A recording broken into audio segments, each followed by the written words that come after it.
Guys, I am extremely excited for today's video. First off, you're going to have to excuse the darkness around me. I have my baby behind me. She's kind of sleeping, kind of not. Had time to edit this video, so this is what we're rolling with today. Today, guys, I have James Lynch coming on the channel. I have been watching him forever. It was an absolute blast talking to him. I'm recording this intro after we already did it, and it was a great conversation. Guys, if you are new here, this is a new series on the channel that we're starting. It's Get to Know Interviews. It's where we have MMA fighters or content creators on to get to know more about the people behind the camera. It's not necessarily just talking about MMA or anything like that. It's to get to know these people. And today, guys, I have, like I said, James Lynch. It was a great conversation. Hello, everybody. Welcome back to another video. If you are new here, my name is Kyle. I am your guy with too many YouTube channels. Let's talk to James Lynch. James, thank you very much for being here. Well, thank you so much for having me. I'm excited to chat with you today. Hey, happy to. Can you share a bit of your background and what inspired you to start making content? So I've always been into sports. I'll give you kind of the short version here. I always wanted to be a hockey broadcaster, hockey reporter. And then when I went to university, I started watching The Ultimate Fighter and got into MMA. And I figured it would be a better route to get into broadcasting, going the MMA side of things instead of hockey, because in Canada, everyone wants to do that, right? So it's, I figured there was kind of a lane for me to go into. And it wasn't easy to start off. I first bit of content or anything I ever started doing was I worked at the Fight Network back when they used to air MMA stuff. I think they still do, but Fight Network used to be a lot bigger of a deal back when I was working there. And it just sort of led me to, working in the television digital media industry for like my day job. And I was sort of doing MMA stuff on the side when I left the Fight Network. And then that led me to 2017, which was the year my son was born. And I had to make a decision. I couldn't keep the corporate job and do MMA stuff on the side. So I quit the corporate job to do this full time. And I haven't looked back since. And so, yeah, basically, for your audience, in case they don't know, I am a full-time MMA reporter, journalist, and content creator. I mainly interview fighters, but I also have my own YouTube channel. I also produce The Gambler's Perspective on UFC Fight Pass. So I do a little bit of everything, enough to make sure that my mortgage is getting paid every month. You went so much deep in that. You answered some other questions that I was going to ask you. Perfect. Well, there you go. We're covering ground here as much as we can. So it's all good. That's actually awesome. So I also want to know if you have made any other any other YouTube channels or anything that are sports related that not a lot of people might know about. And obviously, what made you interested in MMA from the beginning? So to answer your first question, I have 3 YouTube channels. I have just my main one, which is my big one that's at 55,000 subscribers. And then I have my other channel, which is also MMA related, but it's much smaller. It's at like 2,000 subscribers. And that's just interviews with like prospects and basically content that will not view as well on my main channel. I put on that channel just to kind of break up the algorithm a little bit. And then I have a third channel, which was actually created when I got hacked. This happened like maybe a year or so ago. My email and my YouTube got hacked. So both like the email I had was attached to both the 2 YouTube channels. So I had to start from scratch. And so I had another YouTube channel just kind of spread the word that, hey, I'm hacked and all that. And I ended up turning that into like a lifestyle channel. So that's a channel that has nothing to do with MMA. It's all just like life stuff. And, I did like 75 hard last year. So I documented that. And I do some reviews of like, products. I bought a cold plunge recently. So did a review on that. That's just kind of like my alternative channel and everything else. And your second part to the question, I don't know, I was rambling on. What was the second part? Totally okay. What made you interested in MMA from the beginning? Oh yeah. What got me in MMA?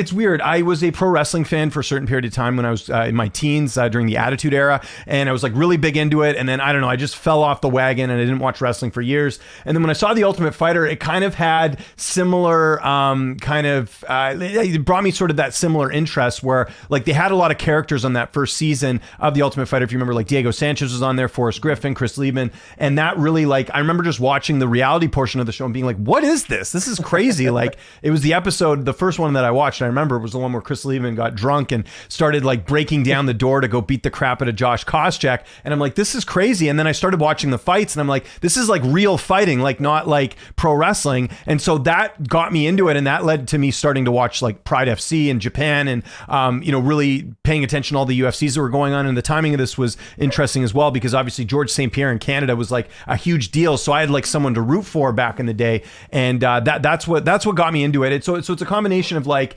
just seeing real fighting. I find it very interesting to see like fighters have to prep for a fight and the different styles. And it was sort of a combination of The Ultimate Fighter and just like my own interest in athletes competing against each other.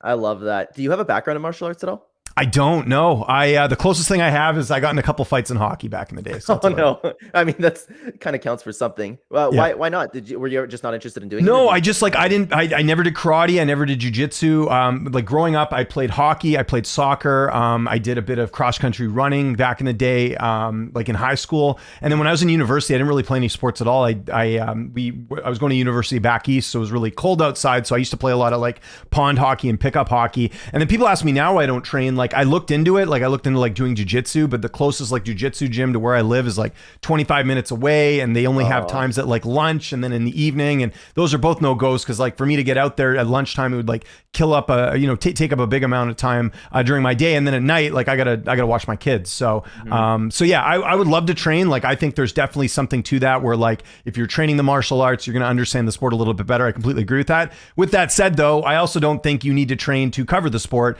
I always let people know, Bill Belichick, most winning and NFL coach of all time, never played an NFL game, right? So it's not necessarily you need to be in there to do it. I think it helps, but I don't think it's a requirement. Oh, absolutely not. You can learn everything from just watching it. Even just actually sometimes, I don't know about more, but you can learn just as much from spectating, especially for a long time.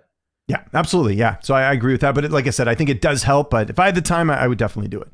So I want to ask you a little bit more about your YouTube channel, because I actually don't know this and I've been watching you for a long time. Was there one thing that made you gain a lot of traction on YouTube, or was it more of a gradual rise with everything? Very much a gradual rise.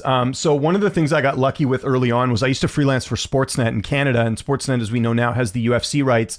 Back when I was covering, when I was freelancing for them, they also had the UFC rights back then. So I would get hooked up with interviews to interview, because they obviously was a big platform, and I used to do writing for Sportsnet, but they allowed me to put like any sort of stuff I did with the interview, whether it was audio or whatever, on my own channel. So I remember I covered UFC 196. That was McGregor Diaz 1, and I flew out there covering it for Sportsnet, paid out of my own pocket. I just asked Sportsnet, I said I know I can get credentials through you guys. Are you guys cool if I go cover an event for you and I'll pay my own way? Like, I don't care. And it ended up being obviously a crazy event. But I remember at that event, like going to the press conference, and they actually UFC pulled me aside and they're like, hey, we got interviews with Rory McDonald and Stephen Thompson if you want them, because they're going to be fighting in Ottawa. We just announced the fight. So I could put those interviews on my channel and then also write up for Sportsnet. But honestly, it was just a lot of interviews. Like, I had the mentality early on that I would interview pretty much anyone unless obviously they were like bad people, like criminal or whatever. And that ended up working a lot in my favor, because a lot of the interviews I was doing early on with prospects, because I could see a lot of people interviewing UFC fighters.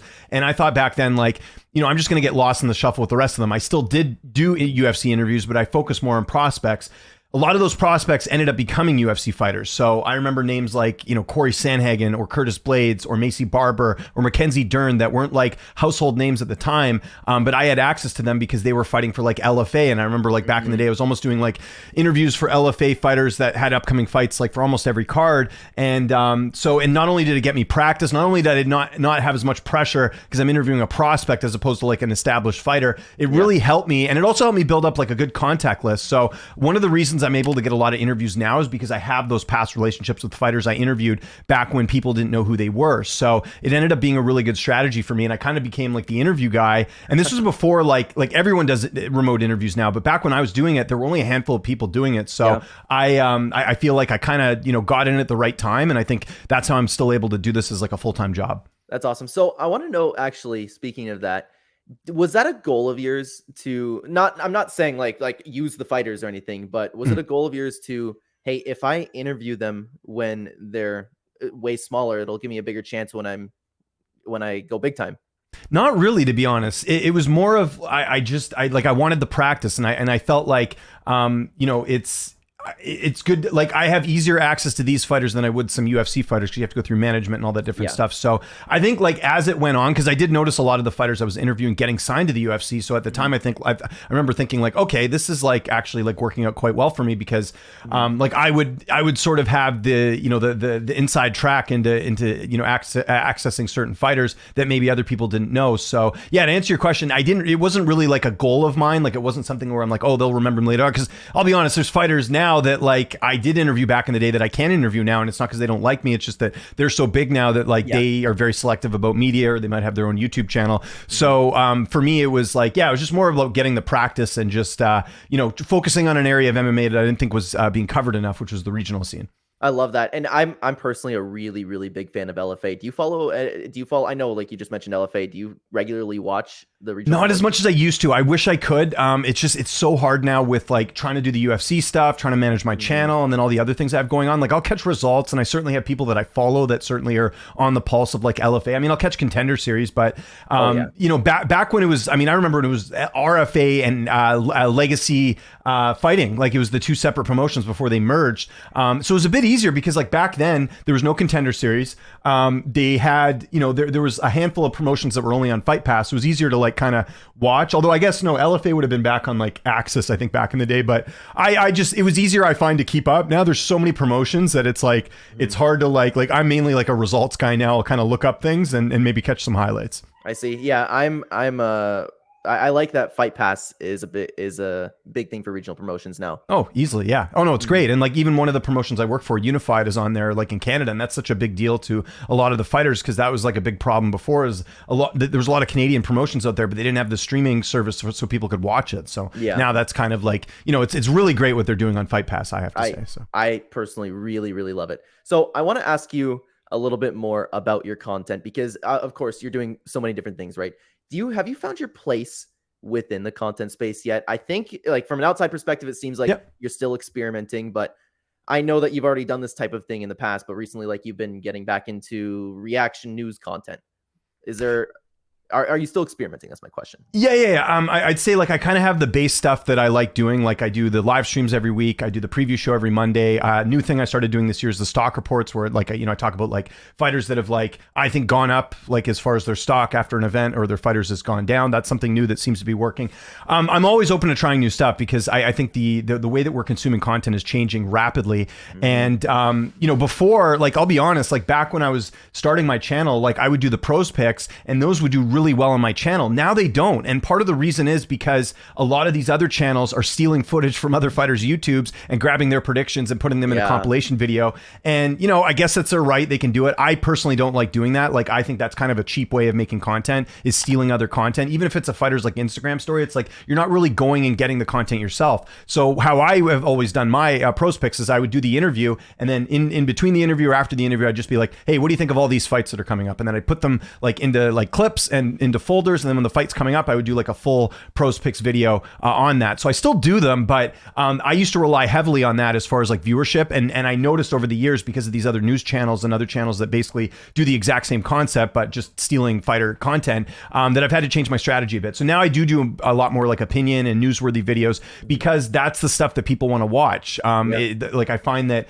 there's certain content, like some stuff hits, some stuff doesn't. Like I still am trying to figure out like what hits, and here's the thing that I kind of struggle with as well, is that I don't have the, and I wouldn't want to do this anyways, but I don't have the luxury of like going on like an MMA guru or Lucas Tracy and like bashing a fighter or talking about something really negative, whereas they have that luxury. And I say it's a luxury because that's a lot of the audience now. A lot of people like hate watch MMA, and they can't wait to see like some comment, you know, some YouTube content creator like crapping on something, and then them like, you know, consuming that type of content. So I've been critical of people. Like I certainly have like done the best I can, but I also have to keep in mind that at the end of the day, I still am on like the media side of things. I'm still a reporter, I'm still a journalist. So I don't ever want to come out and bash a fighter. I can be critical. I did a video on Ian Gary last week, and I thought it was very fair. Like I said, I went through his press conference. I said, I don't really think this is like what happened in the fight and other stuff. And I think there's a way you can do it with still getting your opinion out there without coming across as disrespectful. And I still get people saying I'm disrespectful, but it's like, look, like I don't swear. I never bash fighters. Like I can be critical, but I'm not doing it in a way that say like Guru or Tracy does. And look, all the power to them. They've created, you know, two of the biggest YouTube channels in the MMA space, but that's just not my thing. Oh yeah, I totally get that. It's crazy to me how I find it interesting. And I actually thought about making a video on this, where it's like, it's crazy to me how many people are just so openly willing to just constantly hate, especially if you have a big platform on a fighter, kind of for like no reason. In my personal opinion, it's okay to hate on like some specific people that are kind of bad, but I won't say any names, right? Yeah, that's I know what you mean. Understandable, but it's crazy to me. Like Michael Chandler right now, all these people making videos on Michael Chandler. I'm like, I just feel bad for Michael Chandler. Why are you guys dogging on him? Well, that's just it. And I think a lot of that is like, and I even asked Chandler, so I was at UFC 303 and he did the guest, presser. And I asked him over this, I said, how do you deal with the negativity? Because like, I see it too. Like, Listen, you might not be a fan. Like, I get there's people upset with Michael Chandler because he got the title shot and people feel like he didn't deserve it back in the day. And now this Conor thing, like, I think people are looking at that entire situation completely wrong. Michael Chandler could have retired after his last fight. Like, I think a lot of the people that are hating on Michael Chandler don't realize that he did quite well for himself in Bellator. He was the face of Bellator. People forget he was in the Dave & Buster's commercials. Like, he did very well financially with Bellator. He could have come to the UFC and not won a single fight, and his career would still be amazing because of what he accomplished in Bellator. And, you know, now he's trying to chase this Conor fight. And people are like, oh, he's wasting his career. I don't know if you guys are aware of this. Michael Chandler's in his like mid 30s. Like, it's not, he's not in the prime of his career. So if the fact that he wants to get one more payday and people are so worried about that, like, I don't get it. And I think a lot of that is whether it's people who are mad at him for getting the title shot or people that, I don't know, like, I don't get it because I don't understand why people don't like Chandler as much. And you're right. There's certain creators, not going to mention any names, but they like pick fighters they don't like, and they will do multiple, like anything they do, any interview, it's like, I got to critique it and give my say. And then there's people like rubbing their hands together going like, yes, this is exactly what I want to hear. You know what I mean? Like, that's just not...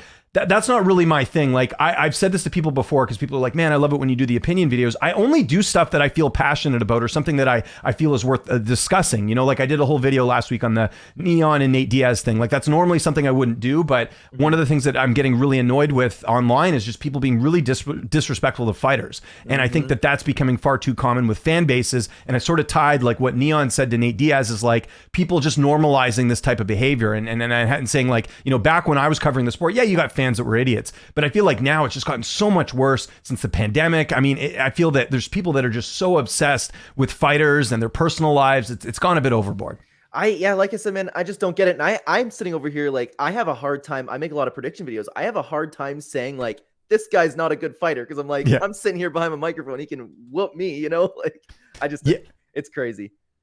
Yeah, I completely agree, and I think that it's you know I think there's a lot of people who take to online to like deal with things that I think they're dealing with in their own life. And it's like their way of like, I don't know, like getting some sort of like dopamine hit in a way, you know, like you and I go to the gym or something and then that's like a rewarding thing for us. But there's people that go online and like spread hate and negativity. And that's their way of getting their like fulfillment throughout the day, which is just sad at the end of the day. Like there's a part of me that has some empathy for these people because it's like, what are you doing with your time? Don't you guys have jobs? Like it's crazy. So. Yeah, I don't get it, man. But let's continue on. I want to ask, like talking about the YouTube space, this is a good thing that we went into because what do you think about the YouTube space in general right now? Because like you mentioned, it's changing a lot. Well, I think that one thing I've talked about this in videos too, and this is something I like covering is sort of the YouTube media side of things. Like I did a video recently on like the highest earners on YouTube. I think what we're seeing now is YouTube becoming such a big force for news, whereas it wasn't back in the day. Like you're seeing, you know, a lot of people would read, you know, MMA Junkie or MMA Fighting to get their news, but now there's so much content on the YouTube side of things. There's channels just dedicated to MMA news. I think the MMA commentators are becoming a big thing for viewership. We reference Guru and Lucas Tracy. There's so many others out there that just, you know, people almost look at them as like talk show hosts and they're just, you know, they're sort of the mouthpieces for, you know, MMA fans. You don't have a lot of that with your traditional outlets. Like you have obviously like the MMA Hour, but that's more of like an interview show. You know, MMA Junkie has their Spinning Back Clique show, which is like their solution to PTI almost. And I feel like, you know, everyone's trying to, you know, find new ways to make content. But one thing I've noticed over the last couple of years, because I go cover events every now and then, is like, I notice event coverage has gone way down. Like I remember going to events and like you could go and you were like guaranteed views like on certain content. And I think people just aren't as interested in like the typical event coverage that we're used to. People are more gravitating towards the commentary side of things or the news side of things. I think a lot of, I just think the way we're consuming content is changed so drastically. Like you even remember a couple years ago, like people used to write long forms on like, I remember Chuck Mendenhall back at, you know, at MMA Fighting used to write like really good long forms on like a fighter or Sean El Shadi. You don't really see that anymore because people aren't reading.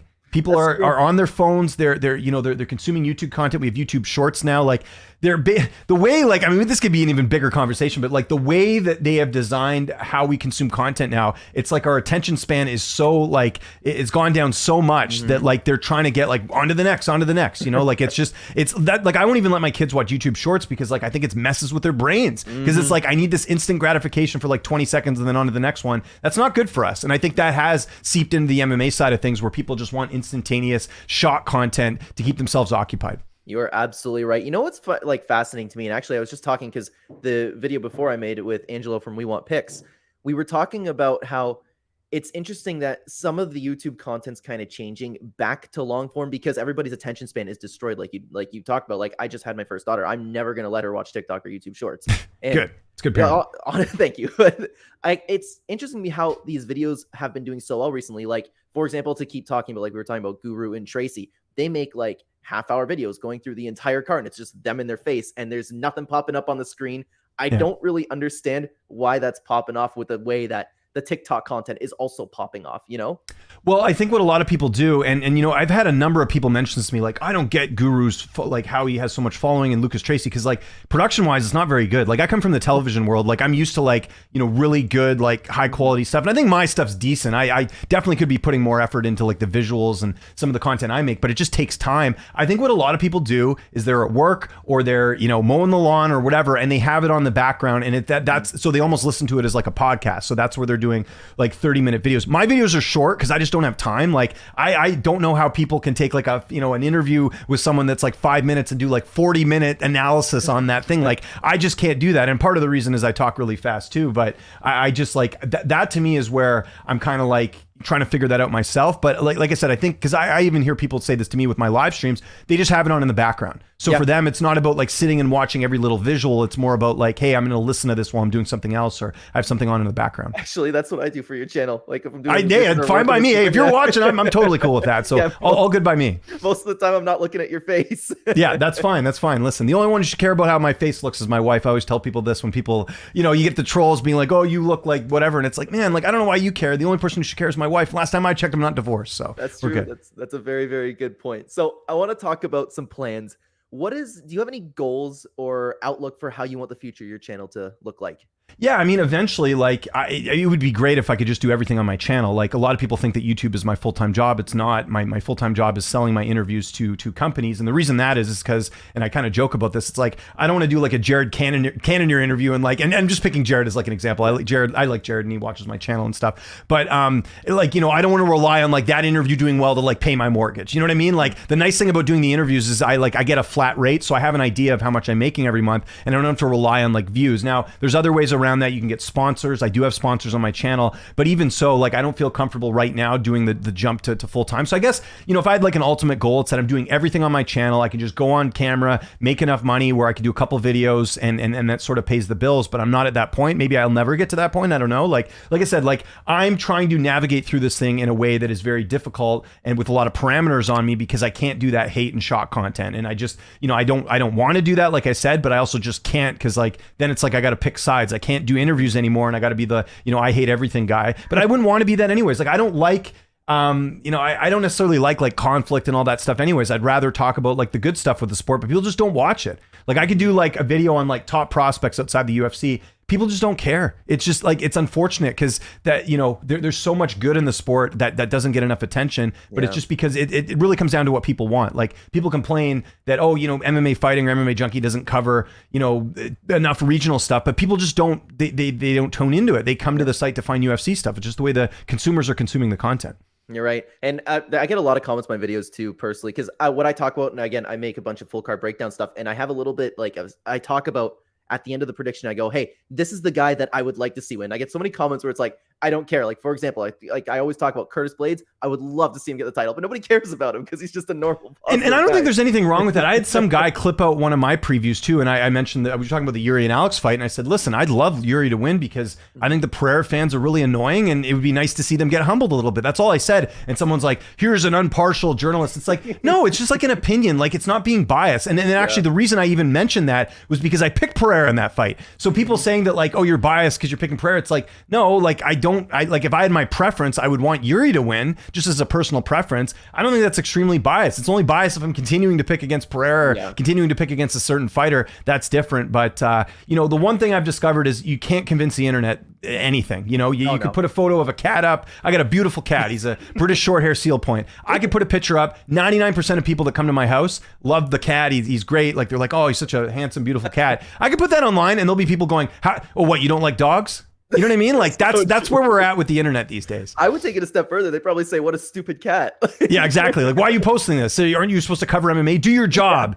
That's like, that type of thing. It's like, okay, just relax, everyone. Or like, this is why your channel's failing. Like, oh, that's my favorite one. It's like, your channel's failing. It's like, and the thing I always reply back to those people is like, can you show me your successful YouTube channel? Or people being like, this is unprofessional. Can you show me your journalism degree? Because if you're such an authority on it, you must have something to back up this argument. I always love that one. That's my favorite. That's true. But we only have a few more minutes, so I'm going to ask you a couple more questions here. Anything. Yeah, let's do it. When you're not making content, what do you like to do? Golf. I try and golf as much as I can. I haven't golfed in a while because I've been coaching hockey for my kid. That the season just ended, but that was like taking up all my weekends. So golfing. But we have a travel trailer that we just bought this year, my wife and my 2 kids. So we've been doing a lot of camping.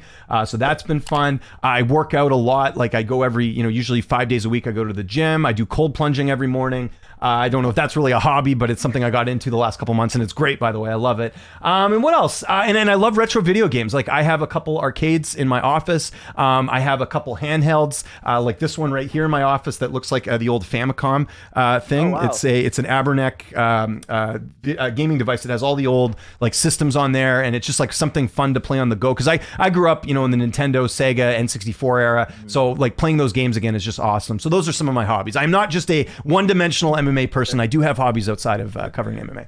I love that. And lastly, do you have a favorite fight and favorite fighter? Yes, favorite fight is Michael Chandler and Eddie Alvarez 1. Doesn't get enough love because it was the same night as Dan Henderson and Shogun. That was the fight that put Michael Chandler on the map. That was one of the reasons why I think the tournament format for Bellator was very successful, because a lot of people didn't know that much about Michael Chandler. He was this wrestler who came into Bellator with not a lot of experience, and here he is winning the tournament and fighting Eddie Alvarez, who at the time was considered one of the best lightweight fighters outside the UFC, and Chandler beat him in one of the best fights I've ever seen. So that to me is my favorite fight. My favorite fighter is Gegard Mousasi. There is nobody in the sport like Gegard. He's hilarious. I've had the chance to interview him in person a number of times. I got to play Street Fighter with him a couple years ago when he fought Lyoto Machida in Bellator in our hotel room. Yeah, he's my favorite fighter. Like if you want to call me biased, go ahead. There's nobody like Gegard Mousasi. Great fighter. I would have loved to have seen him fight for a title in the UFC. I was very happy to see him win a Bellator title. He's great. Absolute legend, Gegard Mousasi. It's crazy that you mentioned that. He's one of my favorite fighters. I'm not even kidding.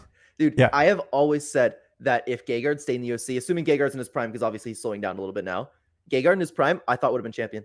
I wholeheartedly. It was debatable because the one fight that people forget about in the UFC that he lost was the Jacare fight. And if you remember, Jacare beat the brakes off him. And the one weird thing about Gegard's career is that there's some fights he just looks amazing. Like there was the fight with, I'll never forget, it was a UFC 200. He fought Thiago Santos and he knocked out Thiago Santos. And I was like, holy crap, like what a win that was. The Weidman fight, I know that ended weird, but I mean, still to get a win over Weidman was great. But, but then he has fights like, in Bellator, he loses to Rafael Lovato. And then like in UFC, he had that fight against Jacare that he lost. Like those are some like weird, so I don't know. Like I'm on the fence if he would have won. Like if he fought Whitaker, could he have beat him? I think he could have. Would he have? I don't know. Yeah. I would have put my money down on that. I would have picked Gegard. I probably would have too, just because I'm a fan, but yeah.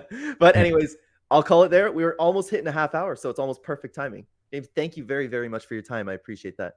No, thank you. And great questions. Really, really good stuff. I realize I'm already subscribed to your channel even before you reached out. So yeah, go look on the list. Lynch on Sports is definitely subscribed. But yeah, really good questions today. Love the fact that you cover a lot of different stuff, and wish you the best, man. Like I love people that really grind away and cover the sport the right way, and those are people I will always support and have in my corner, so to speak. And yeah, if you ever want to do this again, man, hit me up. Hey, down. Thank you very, very much. And one more final thing before we go. Anything. We still got 4 minutes, so we're good. Just so you know, on my clock. So if you've got anything else, get a couple more in if you want. I was going to say anything you want to plug in. Where can people find you? Just Lynch on Sports. So I work for so many different outlets, like doing interviews, that it's hard to keep track of like every outlet that I work for. So what I would tell your audience is just head over to my YouTube channel. All my UFC interviews I put on a playlist, so you won't see them on your notifications. But if you just go and check every day, you'll see new interviews on there. I just interviewed Lupi Godinez yesterday. That'll be on my playlist here very soon.